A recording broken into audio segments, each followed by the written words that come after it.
Hey, everybody, welcome back to the Heart and Hustle podcast. I am Tom, and this is Miss Michaela, Michael with an A, as I like to say. Yeah, it's easier. I always do have to stop and spell your name every so often, like, okay, Michael with an A. You have to stop and spell I do. So the big question is this. How are leaders like you that recognize people and technology are the backbone of the company they're building continue to make progress when they have no clear idea on how to develop individuals and utilize technology in a way that helps them remain profitable?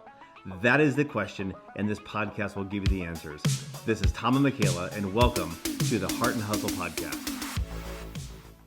You know, for the past couple weeks, we've been kind of, once again, getting off track with these podcasts, kind of finding our voice. A little hiatus. A lot of traveling back and forth, and Florida, Lincoln, and here we're back. I am leaving tomorrow morning again. You are. I'm leaving without you. I'm leaving without you. You're leaving without me. I'm leaving without you. And then I'm leaving without you. Yeah. We'll meet you there. Just for a few days. So, and then we'll kind of be back to normal.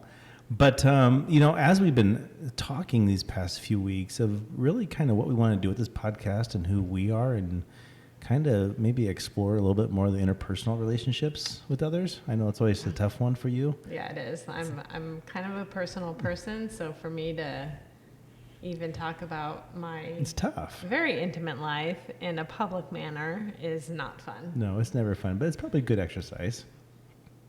Okay. So anyways, we've been thinking about this, and we kind of came up with a series, I guess, if you think of it. Well, and this is kind of what we originally, our intent was in the beginning. It's all about the intent. And we came up with this idea of having, okay, there are really 5 questions that we're trying to answer, but we're going to try to break this thing down into these 5 questions. We'll each have kind of 5 topics. Yeah. And this is kind of the first of the series of the initial 5, I guess, if you would. And questions, and then the first maybe topic, and then the next time we'll break it down to the second topic. Well, what are we going to be talking about today? You know, I kind of wanted to speak a little bit about relationships and entrepreneurial couples like us, and there's many of them out there like us. Well, bless their soul, but their soul. But those that kind of have you know, this purpose, this shared mission and vision on how they run the companies and how they run the organizations. And pardon me, but my Wi-Fi is kind of going off where we're at. My phone's buzzing at me, but nonetheless, kind of this shared mission and vision of entrepreneurial couples and kind of how they deal with it. And we kind of have 5 questions that we kind of want to answer and talk through ourselves and maybe get feedback on others and kind of how they do it. Sure. Does that make sense? Yeah. I mean, we know quite a few couples who actually a lot of couples their business together, and you know they know how interesting and challenging it can be. It is. And so, but we also have a lot of companies that we work with that have nepotism clauses for some of these very reasons. They do. Our company does not have a nepotism clause. No, our company does not have a nepotism clause, and you know, when you have a shared mission and vision and own a company or run a company amongst couples, I think it's a dynamic relationship. I mean, you know, where do you start? Where does work start? Where does work stop? Where does your personal life start and stop? And how do you juggle all that throughout the day and through the night and weekend and I guess life? Yeah. Let's talk about just what a normal family dinner looks like for us. A normal family dinner. A normal family dinner. What does a normal family dinner look like for a couple who is running a business together and the table talk on a daily basis? Now, you can talk about a normal family dinner. We can talk about a romantic dinner. Are they one and the same for us? No. We have our romantic dinners, and then we have our family dinners. Okay, our family dinners, our kids would say, you guys talk about work all the time. They do. We're eating dinner. You're talking about work. And we're like, yeah. Isn't that normal? I think there's a component. I mean, I think we say, hey, nobody bring their phones to the table. Nobody bring TikTok to the table. Nobody bring their YouTube to the table. But yet we bring work to the table all the time. Yeah, this is true. And it's not like what does work. That say to them? I mean, it's not like I feel that like when we talk through this, I don't know about others, but we don't talk about employees, I don't think. Sometimes Maybe we do. they come up every so Yeah. often, but it's a combination of just like everything. Client issues. Client and Did you get issues, this done? billing and did you hear what issues. this employee said? And Yeah. what about this project that we have going on? And I don't know. I mean, obviously, is it when you have when you have spouses and they each go to work every day and they kind of each deal with their own world, hypothetically, if you went and did your job and I went and did my job and we came back to work and we're looking at each other or talking about this over dinner, I think spouses complain about their day. Like, oh my gosh, I had to do this today, and then I had to do this today, and they kind of complain about their work environment. Yeah. I think that happens. Yeah, and we have our moments with that. We do. So, do you appreciate those conversations during dinner time? Do you not appreciate them? Do you? And it's not really. I mean, it can be a yes or no answer. Can it be yes and no? It can be whatever you want it to be. Just like my name. What did he say? I think it. I think it's just. I don't know. It's naturally who we are, and I don't know what our life would look like without it. Like, what else would we talk about? Well, and I think it gets down to, and I kind of hate to say it, but balance. Balance isn't the right word, but it's probably close to the right word. And You hate that word. I do hate that word, but what is balance when you're talking about work and life? And, you know, even when we're having those romantic dinners, I guess if you would, you know, when we go out on the town or if we're down in Tampa and visiting a nice restaurant, and Lincoln doesn't have really nice restaurants, but, you know, if we go visit, I mean, ultimately work comes up. It does. It's going to come up inevitably because it's what we do. It's who we are.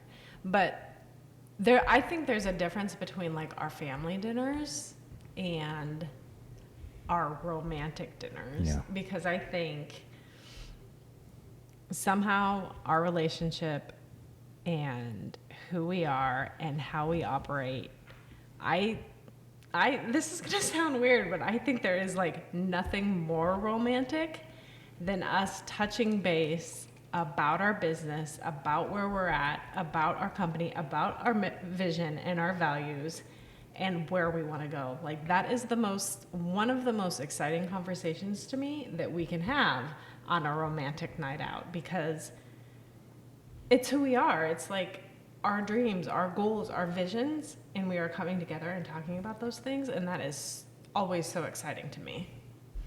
And I think that may sound weird once we listen to that and play that back. Probably.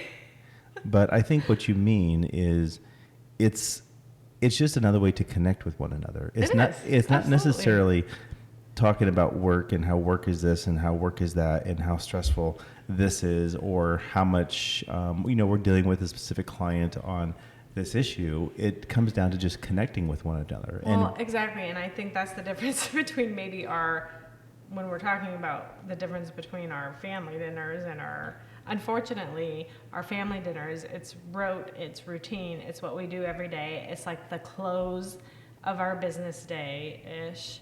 It's when we're dealing with, okay, let's wrap up all the things. Yeah. And that's what those conversations entail. But Our romantic dinners, like our date nights, is like us getting away, being able to breathe for a minute, Mm-hmm. being able to just step outside the norm and focus on the bigger picture.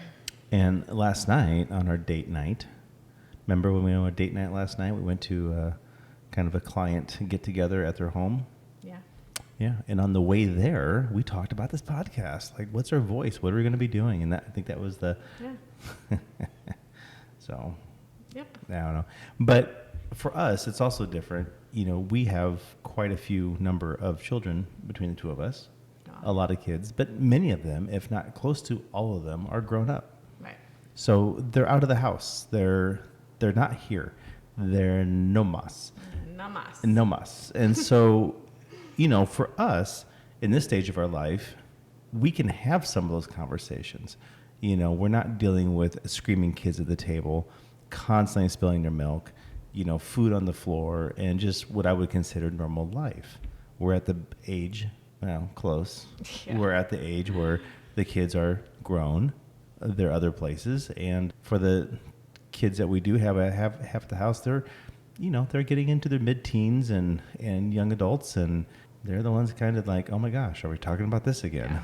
That we get the occasional, are we talking about work again? Yeah, but I think that's kind of stopped because our daughter Audrey, she's working inside the business now with us. So she hears some of these conversations. She doesn't always understand them all, but she contributes in them, and she also lets us know a lot of things maybe on the front lines that she may be struggling with as well. So it's just unique.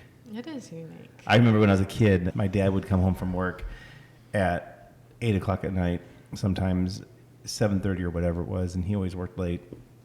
But he would ask us all math questions, and we'd be sitting around the table, my two brothers and I, Mark and Jess, and Jess was quite a bit younger, but he would quiz us, like drill sergeant quiz us over math problems and questions and riddles and everything, and we would cry. We'd be so upset. My mom would get so mad at him.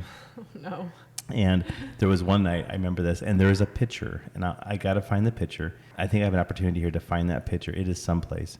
But my mom was so mad at my dad for being that guy coming home quizzing their kids at dinner time, and we're all crying, we're all upset. And so one day she took a coat hanger and she put duct tape on a coat hanger and attached it to the chair. So assuming that there were 5 chairs around the table, they would put essentially a coat hanger on the chair, and then on the hook of the coat hanger, Mom had paper plates, and she drew on the paper plate like sad crying faces and colored in the hair and big eyes and tears and everything else. And she took a piece of double tape or electrical tape or whatever, and she made a loop on it, and she attached it to the back of the coat hanger at the top. So it appeared like Dad was sitting there, kind of a mean, yelling at somebody, and there's Mom there crying, and then us 3 boys are crying, and she had the entire table set. She had all the food out, and then she took us kids to Burger King. And he came home to that, and oh boy, he was mad. But Sounds traumatic. But that dinner conversation, for Dad, was his way of connecting with us and just quizzing us and to be really good at math, which I'm not. Actually, I'm not bad at math, but still. But I that burned in my head. So, How about you? Did you have any dinner conversations with your parents when you were growing up that really kind of struck a chord? Well, no. No. The only thing I remember is one Saturday, my dad made chili, and he made us sit down and eat the chili. And nobody could eat the chili because it was so hot. Like temperature hot or spicy no, hot? Spicy hot. Spicy hot, And all right. we sat there for hours, and he said, "You're eating your chili." And we couldn't eat it because it was so hot. Finally, he decided it was time for him to eat, so he took a bite of the chili, and it was so hot that he couldn't even eat it. So he's like, "Okay, you guys can leave the table." Yeah. Now, was that with both your brothers at the time? Yes. Yeah. Yeah. That was interesting. Yeah. I don't know, man. I think dinner time rituals and conversations are different, but for entrepreneur couples that they work together all day, they are with each other all day, they live with each other, obviously, they are constantly joined at the hip. I wonder what those relationships are like. Like, do people struggle? Do people have a issue? Do they secretly regret waking up every morning and going to work with that person, or thinking, why did I ever do this? This was a mistake. I don't know. I think it depends on the couple. I know we've talked to a lot of couples once they find out that we work together, and they're like, "Oh my gosh, I could never work with my spouse." Never in a million years. And we're like, can't imagine not doing that at this point. I can't imagine doing it. I mean, I literally found cadence in doing that. I cannot imagine not working with you every day. I just cannot foresee myself. In fact, I don't know, like, if the company went belly up tomorrow and just went belly up and it's gone, what are we going to do together? Like, there is no option. There is no option in Go open another business together. There's no option into me getting a job and you getting a job and going to work someplace and coming home and reconvening at 5:30, 6 o'clock at night and having that typical thing. Yeah, There's no option. Some people can't imagine what we do every day, though. It's interesting. Yeah. Our daughter, as you probably hear, our daughter was like saying something like, Mom, you can't go out into the driveway without calling Tom. And it's true. I literally get in the car. I'm going, hey, I want to run to the store real quick. I'm at the end of the driveway, and my phone rings. Oh, Michaela's calling. I wonder what she wants. What's going on? Oh, nothing. Just want to say hi. It's like, That's not how it goes. well, 90% of the time it is. I'll guarantee you when I leave for Florida and I get to Florida, you're going to text me, are you there yet? Are you there yet? Are you there yet? But in a very good way. Okay. Who is following up with who on a most regular basis? Well, we're pretty connected, I guess it is. So I guess it is. I don't know. Some people would call that codependent. We are codependent.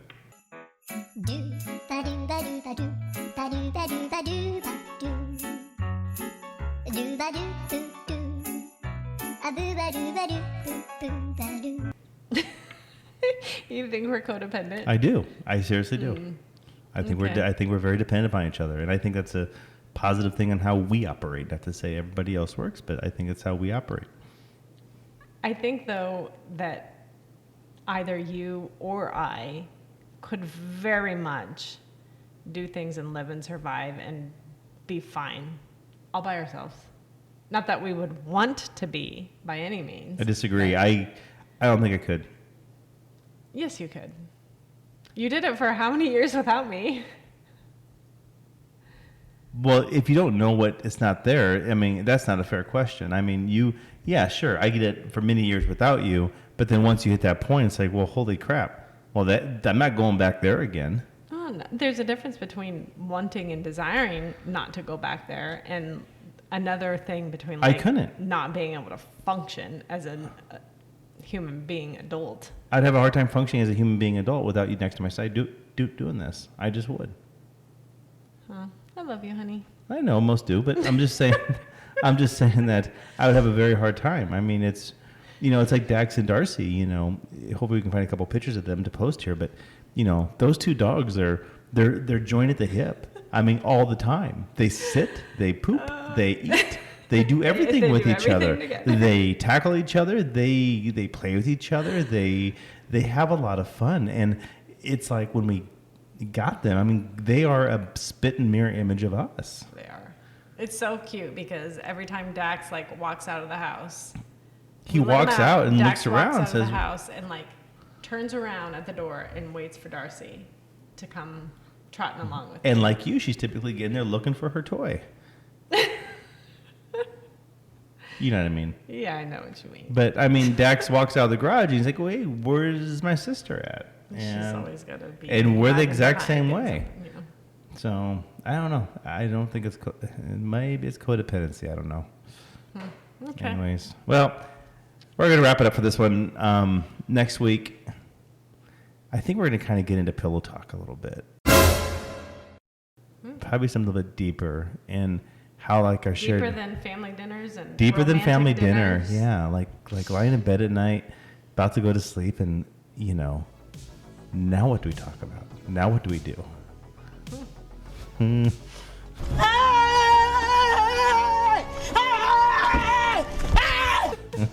That'll be an All right. interesting conversation. You guys have a great week. We'll talk to you guys later. We're going to try and knock these things out and have some fun.